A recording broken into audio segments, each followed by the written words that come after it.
Boa tarde, sejam bem-vindos a essa aula de Sociologia para a segunda série do ensino médio aqui no Centro de Mídias. Eu sou o professor Emerson, estou acompanhado Da professora Tânia. Tudo bem? A nossa aula hoje é de diversidade, o tema é diversidade nacional, mas esse tema ele serve de pano de fundo para a habilidade que nós desenvolveremos aqui, que é a análise de tabelas, leitura e análise de tabelas. Como o tema é diversidade nacional, então eu proponho uma pergunta. O que faz com que o que classifica o povo brasileiro? Qual elemento é tão singular que faça com que a gente enxergue para nós brasileiros e quem nos enxerga diga: este é o povo brasileiro? Dá uma teclada aí no celular ou no computador, no chat, que gostaria de informar, será o nosso meio de interação e também para a gente fazer algumas atividades. Lembrando que devemos usar com bom senso, porque estamos numa sala de aula, ainda que virtual, né, Tânia? Isso mesmo. Então, dá uma respostinha rápida. O que seria esse elemento que nos singulariza enquanto povo? O que faz nos distinguir? Seguindo, vai colocando aí a sua resposta e eu vou seguindo. A Tânia chama alguma coisa que aparecer aí. Mas vamos lá. A diversidade ela é muito ampla, é muito difícil de nós definirmos definitivamente o que de uma maneira absoluta e que não se muda mais, né? O próximo slide, por favor. Dentro da diversidade deste país enorme que vocês enxergam na tela, que é o nosso país, com as 5 regiões, os estados e tudo mais, dentro desta fronteira nos encontramos e somos o povo brasileiro. E acabei de perguntar para você o que é singular, mas ao mesmo tempo nós não somos iguais. Os jovens do Vale do Ribeira, aqui no estado de São Paulo, são iguais aos jovens do Vale do Xingu, no Pará? Do Vale do Jequitinhonha, em Minas? Ou mesmo do Vale do Paraíba Carioca? Eles são iguais? Mais uma perguntinha para você colocar aí no chat. Vai colocando, a professora Tânia nos interrompe. Emerson, vou interromper já, tá Vamos bom? lá. Antes de você continuar, a gente já tem aqui uma participação bem significativa, né? Os estudantes estão aqui participando, alguns estão dando exemplos, né, da parte culinária, outros estão falando de questões sociais, de questões culturais. Por exemplo, o Cauã está falando da feijoada, né? A Larissa, cultura. O Eduardo, a pobreza. A Bianca, a diversidade. O Vinícius, futebol. Né? E aí vai indo. Aí chegou até o Michael, né? Que disse meme. Que nós somos muito conhecidos pelos bons memes que nós estamos produzindo aí, principalmente por essa questão política que nós estamos vivendo, né? Sim. E já que ele tocou no assunto meme, eu devo dizer que moro em Taubaté, que é a capital dos memes, não é? A cidade produz muitos memes. Então, é exatamente isso. Várias coisas diferentes, mas que ao mesmo tempo fazem com que nós encontremos essa singularidade que nos distingue dos outros povos, dos outros países, não é? No próximo slide, a gente reafirma essa pergunta. Você já parou efetivamente para pensar o que é diversidade? Teve uma estudante que falou: a diversidade nos distingue. Eu creio que ela deve ter se referido aos vários povos que vieram para cá, para essa terra, e constituíram o país juntamente. Não podemos esquecer em momento algum com os índios que já estavam aqui. O Brasil não começa quando os europeus chegam. Pelo contrário, o Brasil já existia e já era muito rico em termos de diversidade, não é? Então, a gente não para pensar, mas é uma pergunta muito importante. E já que se falou de meme, essa foto é bem legal, porque todas as pessoas estão com um tipo de carinha, Eu não sei se vai dar para vocês enxergarem na tela de vocês, mas essa imagem é uma imagem fácil de achar. Ela está num banco de imagens gratuitas que se chama Pixabay. No próximo slide, por favor. Agora eu vou propor uma atividade mesmo. O que é diversidade nacional? Já teve essas respostas aí que os estudantes colocaram, a Tânia leu para nós, mas essa diversidade, essa forma de dizer o que é diversidade, ela é muito básica ainda. Nós precisamos agregar caráter mais científico para essa pergunta. Então, eu convido vocês a perguntarem para as pessoas que estão ao lado de vocês aí, em casa, porque estamos em momento de isolamento social, é necessário, mas veja bem, é um isolamento bem interessante, porque se fosse há uns 10, 15 anos atrás, não haveria internet, não haveria meme, não é, Tânia? Não. Então, perguntem para as pessoas que estão próximas de vocês, se você estiver sozinho, tente se lembrar de algum momento em que teve essa conversa, porque nós já falamos sobre isso em algum momento da nossa vida. E coloque aí no chat, né? Qual é a definição mais recorrente que apareceu quando você perguntou para as pessoas o que é diversidade nacional? Vocês vão ter um tempinho aí, porque é uma conversa que vocês vão ter que realizar de 5 minutos. Talvez um pouquinho menos, mas veja bem, é uma pesquisa que vocês estão fazendo, então a resposta precisa ser bem clara para a Tânia ler aqui para nós, não é, Tânia? Então vamos lá. Sim, e olha, vou dizer, hein, Emerson, eles já estão participando. Ah, isso é Já legal. estão animados, olha, eles estão de parabéns Então, e com questões bem interessantes aqui, viu? Você então já quer? vamos dar esse tempinho para Vamos dar um eles. tempinho, depois eu leio, mas olha, tá bem legal.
Olá, estamos aqui de volta e já aproveitamos para agradecer a participação de todos, né? E aqui a gente tem algumas respostas, viu, Emerson? Vamos Né? lá. Para a atividade 1, diversidade é variedade, né? Isso é uma fala da Isabelle, né?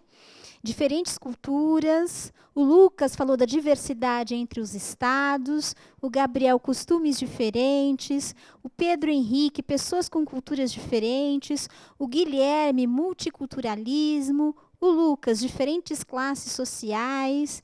Né? A maioria está falando sobre diferenças culturais. Né? Inclusive, tem uma aqui, a Stephanie. Ela fala sobre etnia. Olha que interessante. O Isso. Rafael, cultura e diversidade de costumes e jeitos diferentes. A Laísa também trouxe uma questão interessante, a linguagem, né?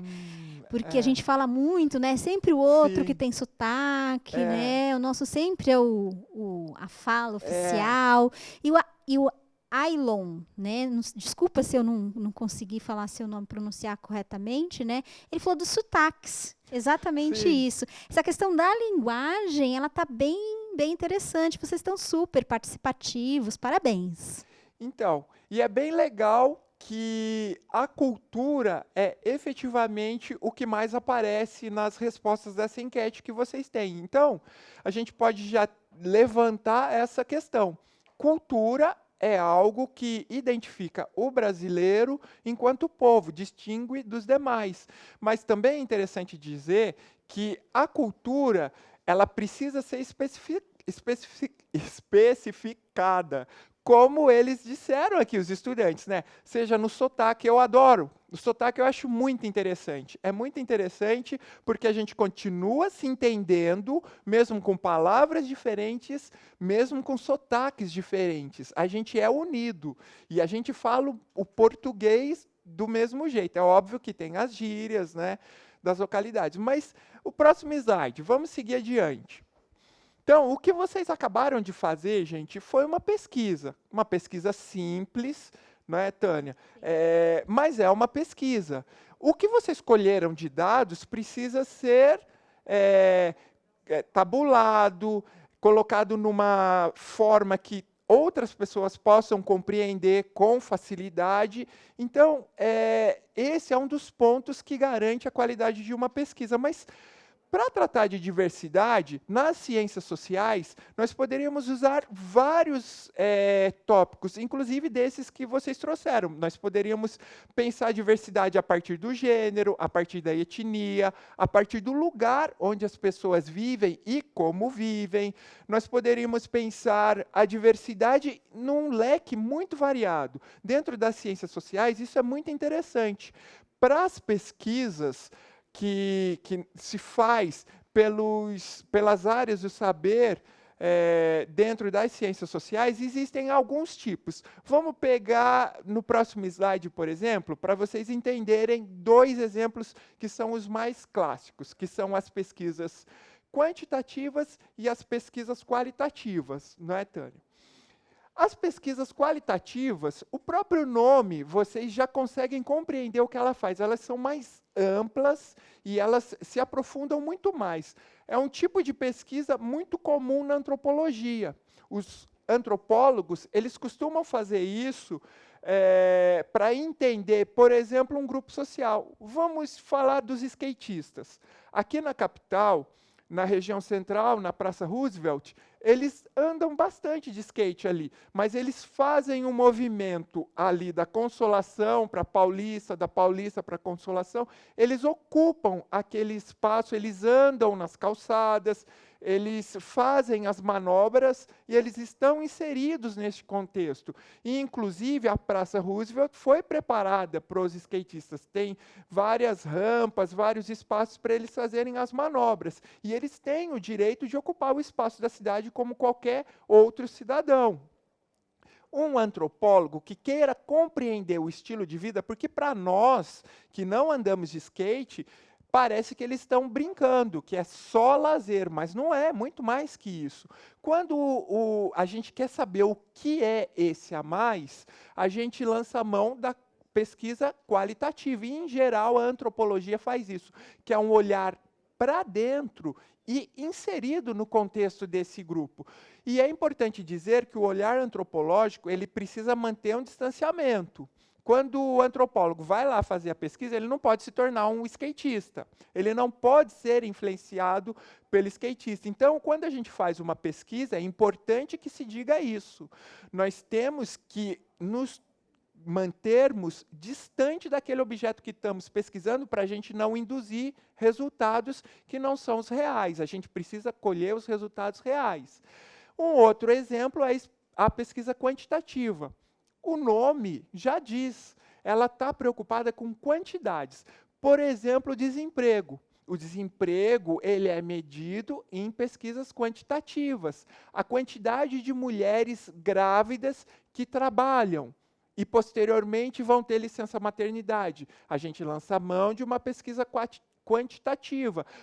Podemos até fazer uma pesquisa qualitativa ali dentro, mas os números, neste momento, é o mais interessante, porque eles vão demandar políticas públicas, né, Tânia? Aquelas políticas que vão pensar a maternidade e o mercado de trabalho, por exemplo. Nenhuma mulher pode ser tolhida de ser mãe só porque ela vai perder o emprego. Pelo contrário, precisa haver toda uma questão que proteja tanto ela enquanto profissional, tanto ela enquanto mãe e a própria criança. A mesma coisa em relação ao desemprego. Por que tem tanto desemprego, por exemplo, na região do ABC, que tradicionalmente era um polo automotivo? Por que as empresas estão indo embora dali, estão indo para outras partes do país? Que é bom também, porque aquelas partes em que recebem novas empresas vão ter um outro tipo de oportunidade para as pessoas lá, não é, Tânia? Então, as pesquisas quantitativas, elas trazem esses números que direcionam para esse tipo de procedimentos, que são os políticos. Em geral, a ciência política faz muito esse trabalho. E as duas pesquisas não são separadas, não precisam ser, elas podem ser feitas separadamente, mas quando elas se encontram, o trabalho fica muito mais rico. Então, produzir dados para responder perguntas é de suma importância na sociologia. Então, responder o que é a diversidade nacional não pode ser só naquele primeiro momento que nós utilizamos no início da aula. Ele precisa se consolidar. Ele precisa de alguns elementos que façam com que as afirmativas propostas pelas ciências sociais tenham respaldo, porque a sociologia ela é um componente curricular, ela é uma área do conhecimento da ciência. A sociologia é uma ciência. No próximo slide, a gente tem uma tabela. Lembra como que eu disse que os dados que a gente colhe precisam ser organizados de maneira a ser de fácil entendimento pelas pessoas? Aqui nós temos uma tabela do censo de 2010. Nessa tabela, nós estamos vendo a quantidade de homens e mulheres numa faixa etária. Porque quando a gente vai fazer pesquisa, a gente também precisa fazer um recorte, porque senão a pesquisa vai ficar tão ampla que a gente não vai dar conta de manipular os dados. No caso desse censo, de 2010, a gente tem o recorte da juventude, que agora vai ser o nosso recorte dessa diversidade nacional. A juventude dentro da diversidade nacional nessa faixa etária. O que é a quantidade de homens em relação a mulheres na faixa etária de 15 a 20 anos e depois de 20 a 24? Olhem para essa tabela e coloquem respostas aí no chat para a Tânia falar para a gente. Que comparação que você faz? Pensa naquele momento em que vocês falam assim, professor, aqui na escola tem muito mais meninas do que meninos. A gente ouve recorrentemente essa frase, né? Existem muito mais mulheres do que homens. Olhem para a tabela. Que análise vocês fazem da tabela?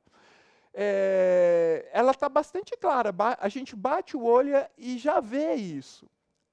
Alguém colocou alguma coisa aí, Tânia? Eles estão participando aqui, Emerson. Mas a tabela eles não... Porque Não, eles estão falando da tabela, mas eu acho assim que. E assim, tá bem interessante aqui o que eles estão falando, mas eu gostaria de sim, fazer uma pergunta. por favor. Ah, gente, agora eu vou ser o professor da aluna ou o aluno da professora? Ai, sabe o que acontece? Eu olhando assim essa tabela, esse recorte, né? A gente tem esses dados são nacionais. Mas será que esses dados, quando a gente olha para cada região do país, ele vai ter outras características? E é uma excelente pergunta, porque quando eu falei da tabela, isso é o somatório do país todo no censo de 2010, né? A quantidade de homens entre 15 e 20 anos e 20 e 24, homens e mulheres, nacionalmente falando. Mas quando a gente olha separadamente, a gente vai ter outra leitura. Nessa tabela, o que eu gostaria que vocês tivessem prestado atenção é que existem mais homens do que mulheres, não é? É mínima a diferença, é bem pequena, mas isso contradiz a ideia que a gente tem de que existem mais mulheres do que homens no país nessa faixa etária, é aquilo que você falou. Mas lembra que eu disse que é importante que a gente faça recortes, que é o que a Tânia acabou de falar. Se a gente for olhar regionalmente, isso vai ter uma diferença. Haverá lugares com muito mais homens e lugares com muito mais mulheres. E é muito provável que você lá na sala de aula que falou: ah, professor, tem mais menina aqui, realmente naquela escola. Então, os recortes são muito importantes. A próxima tabela, por favor. Emerson, antes da tabela, eu já queria falar um pouco, né? Porque eles estão participando Sim. bastante. E eu queria falar um pouco sobre o que eles estão colocando aqui no chat. Então vamos lá. A Sabrina disse que tem mais homens que mulheres, né? Ela Uhum. acertou, ela olhou direitinho a tabela, né? A, a Alice, né? Ela fez um outro recorte, ela não fez um recorte só homens e mulheres, mas existem mais adolescentes homens, né? Então ela teve um olhar Sim. mais cuidadoso É para isso as faixas mesmo. etárias, né? Aham. E o Davi falou: agora tudo faz sentido. Davi, você ainda não tá com ninguém? Verdade. Mas às vezes não adianta ter uma quantidade enorme de menina ou de menino se você não é um cara ou uma garota legal. Ninguém vai querer ficar com você, não é, Tânia? É, mas assim, tudo tem hora para tudo, né? Às Sim, vezes você não sim. encontrou aquela pessoa legal ainda, que faz Aham. o seu gênero, o seu É, tipo. exatamente. A próxima tabela, eu vou fazer uma pergunta. O que se manteve na próxima tabela em relação à primeira? Né? A linha, a coluna, o que se manteve? E outra pergunta. Nessa próxima tabela, a gente enxerga a quantidade de pessoas na cidade e no campo. E ela assim, corrobora tudo que nós sabemos. Tem mais gente na cidade do que no campo. Para a sociologia, o que interessa é isso? Quais são as políticas para fazer com que as pessoas queiram permanecer no campo? Por que será que as pessoas saem tanto do campo e vêm para a cidade? Será efetivamente que nas cidades tem mais oportunidade do que no campo? As políticas públicas para os moradores da zona rural são menos interessantes do que para os moradores da cidade? Esse é um recorte. Na próxima tabela, por favor. Alguém respondeu o que se manteve, Tânia? A coluna ou a linha? Sim, várias pessoas. Sim. Várias E eles pessoas. responderam? Ah, aqui, ó, disseram que sim, né? Ah, então, o que se mantém é a coluna Sim. sempre se mantém. A linha que está sendo alterada, mas pode ser que haja tabelas que seja o contrário. Mas existe um padrão que geralmente é esse, coluna e linha fixas, porque facilita a compreensão. Bater o olhar toda vez que você for analisar uma tabela. Você não precisar ter que entender novamente qual foi o formato em que ela foi criada. Nessa tabela, a gente já tem a questão da etnia ou raça. E no IBGE, isso precisa ser muito bem esclarecido, né, Tânia? O recenseador não aponta para a pessoa e fala para ela assim: você é branco, você é pardo, você é amarela, ah, você é índia. Ele não faz isso. Isso é autoatribuído. A pessoa é que diz. Eu, por exemplo, acho que eu sou preto, que é uma nomenclatura do IBGE. Muitas pessoas acham que eu sou pardo. E já teve gente que diz que eu sou branco. Não sei, acho que elas não estavam muito bem naquele dia. Então, aqui, eu vou interromper você um pouquinho, Sim. tá, Emerson? Rapidinho. Então, aqui, eles estão falando bastante da questão do êxodo rural, da busca por trabalho e oportunidades. E tem muitos perguntando sobre um critério, né, de indicação, que é o que é o amarelo na tabela. Ah, o amarelo são os asiáticos. Os asiáticos, eles foram categorizados como amarelo, para não precisar dizer assim, chinês, tailandês, japonês. Então, são os asiáticos. Existe essa... Como os brancos poderia estar escrito lá, caucasianos, não é? São várias nomenclaturas, sinônimos para as palavras. Isso já, assim, desculpa interromper a sua aula, mas isso assim já teve muitas mudanças, né, nessas categorias do IBGE, né? E é interessante, quem tiver interesse em pesquisar, dá uma olhada sobre essas categorias, né? Como o IBGE já aprimorou bastante, né, esses dados, né? E tem questões sobre racismo, né, que Isso. mostram nesses dados do IBGE, né? Tinha o moreno claro, moreno Sim. escuro, Tinha uma paleta de cores, uma né? paleta de cores, né? E o IBGE foi aprimorando isso, né? Quando a gente olha, né, esses dados mais em Antigos, né? épocas, né, mais antigas, a gente vê o quanto isso já foi aprimorado, mas ainda pode ser Isso, melhorado, porque né? é um tema muito delicado, né, Tânia? E é Exatamente. importante que se reafirme novamente. A própria pessoa é que diz qual a cor dela. Não é o recenseador, né? É uma Uhum. autoatribuição. Eu sou branco, eu sou preto, eu sou pardo, eu sou indígena, eu sou amarelo, tá? Então, e aqui, Emerson, muitos estão questionando a ideia de preto, né? Alguns Sim, estão achando que é racismo falar preto. falar preto, né? Então, mas é essa a nomenclatura que o IBGE Essa, usa. porque é a cor da pele. Isso, nós não estamos falando de etnia, especificamente neste caso, mas existem movimentos negros que acham que é preto. Movimentos negros, o próprio, eu mesmo já estou falando aqui, né? É muito delicado, é muito difícil. Na verdade, a gente não deveria estar preocupado com isso, não é? Pouco importa se a pessoa é amarela, se ela é branca, isso não faz a menor diferença, mas nós precisamos de políticas públicas para essas questões, para saber como é que estão em termos de racismo mesmo, como a Tânia falou, em termos de oportunidade de emprego. Então, por isso que é muito importante que haja esse tipo de discussão.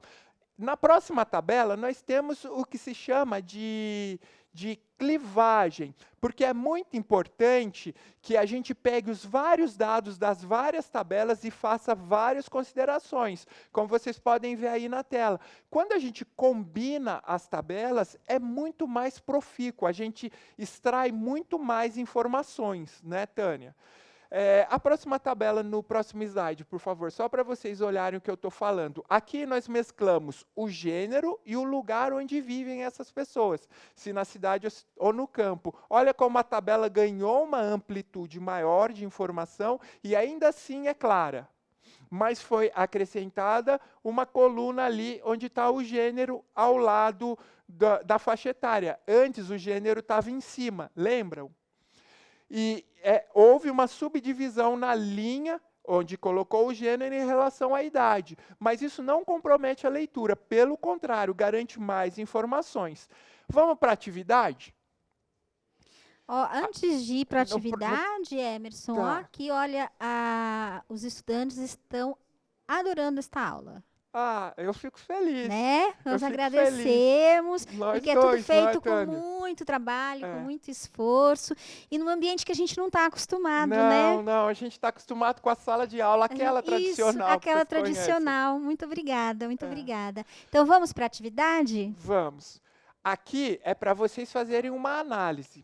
Essa tabela, ela foi produzida pela Unesco. É uma tabela antiga, ela é de 2004, mas se a sociologia é uma ciência, ela retoma coisas que já foram feitas para reanalisar e ver como é que está hoje.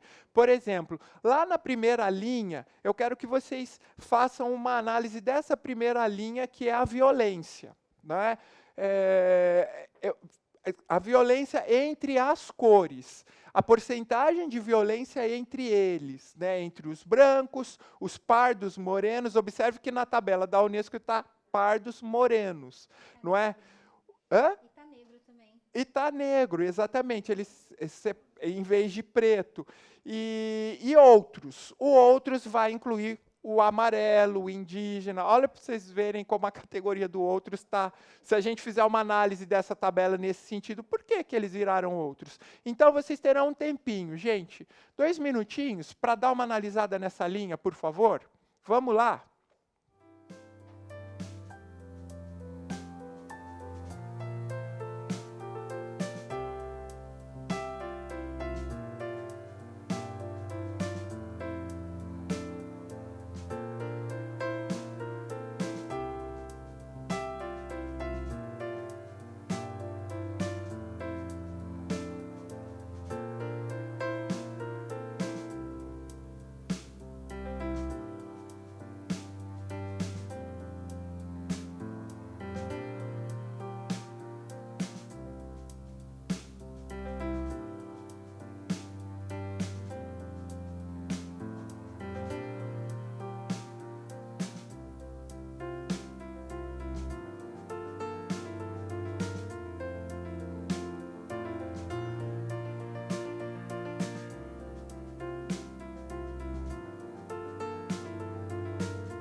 E aí, o que vocês acharam aí dessa linha? Não era uma pergunta especificamente, era para vocês fazerem uma análise dos dados dessa linha. O que vocês acharam? Na verdade, o que a gente deve olhar nessa tabela é a variação nessa linha, a variação percentual entre os grupos. O próximo slide, onde vai estar efetivamente a questão. Por favor, coloquem aí, ó. A variação percentual em relação a brigas, né? Qual dessas alternativas seria a certa? Vocês podem colocar aí no chat, nós nem vamos, mas o interessante era que vocês fizessem a análise da tabela. Qual dessas respostas seria a certa? Por exemplo, A, menor do que 7,5% entre todas as categorias. B, maior entre pardos, morenos e negros. C, de 3,4% entre pardos, morenos e brancos. E, por fim, todas as respostas estão incorretas. Na verdade, a gente está quase encerrando a aula, a resposta é a primeira, é a A. Menor do que 7,5% entre todas, porque quando eu pego as duas pontas das categorias e subtrai uma da outra, se eu não me engano, dá 7,3, que eu nem vou conseguir fazer a conta. Próximo slide para a gente ir finalizando a aula, por favor. A gente vai pensar na violência policial. Na linha da violência policial em relação às categorias. Não vai dar tempo da gente fazer uma análise mais apurada e a gente vai para o próximo para reflexão. Eu já vou trazer para vocês a reflexão no próximo slide. Se a gente for olhar mais detidamente essa linha, a gente observa que os mais brigões dessa tabela são os brancos, os morenos e pardos. Eles são os mais brigões ali na linha. Quem briga menos são os negros e os outros. Contudo, quem recebe, em termos de violência policial, quem tem maior percentual? Por exemplo, os negros têm 12, eu não enxergo, 12,6, 12, pouco, mais ou menos, por cento. E os brancos têm 6. Isso é muito, muito estranho, não é? Bastante estranho. E a mesma coisa em relação aos pardos e os outros. Os outros brigam menos e eles têm uma quantidade de violência policial contra si muito maior. Então, isso é muito estranho. E o estranhamento que leva à desnaturalização do olhar, que vocês já aprenderam lá na primeira série em Sociologia, se coloca aqui. Essa, gente, é uma discussão muito ampla. Tem muita coisa para a gente falar sobre leitura de dados em tabelas, que pode virar um gráfico. Às vezes, os dados são colocados de maneira a pessoa não interpretar o que efetivamente eles estão dizendo, e isso é muito importante. Por isso que a leitura de tabelas, ela é de suma importância na sociologia, ela é de suma importância na sociedade como um todo, não é, Tânia? Dá tempo de a gente falar alguma coisa deles aí? Dá sim. Então, aqui, olha, a Ana Paula, né, falou da questão do estereótipo, né, do marginalizado, Sim, né? exatamente. Pode ser uma... E eles estão falando basicamente sobre essa questão, né, do estereótipo e da marginalização, né? Não vou entrar em detalhes aqui, porque a aula já está no seu final, né? Falam bastante também sobre a questão do racismo, que o racismo está muito presente, né? Nessa relação que foi apresentada na tabela.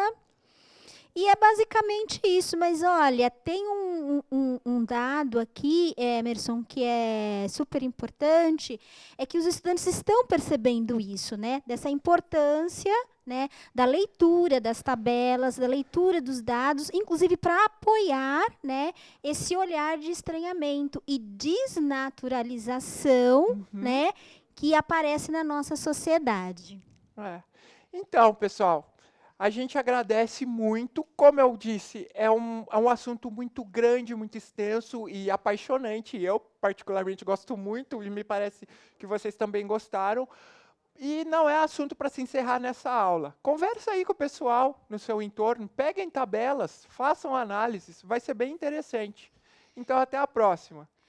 E além disso, é importante destacar que esse assunto, ele é um assunto do currículo, né? É um assunto que o seu professor, que a sua professora, ele vai dar um encaminhamento, né? O assunto bem forte na sociologia, né? O seu professor vai continuar dando encaminhamento, leve as suas questões, né? Para o professor, inclusive desta aula, né, que eu acho que é o melhor. E encerramos por aqui. Obrigada, Emerson, obrigada a todos.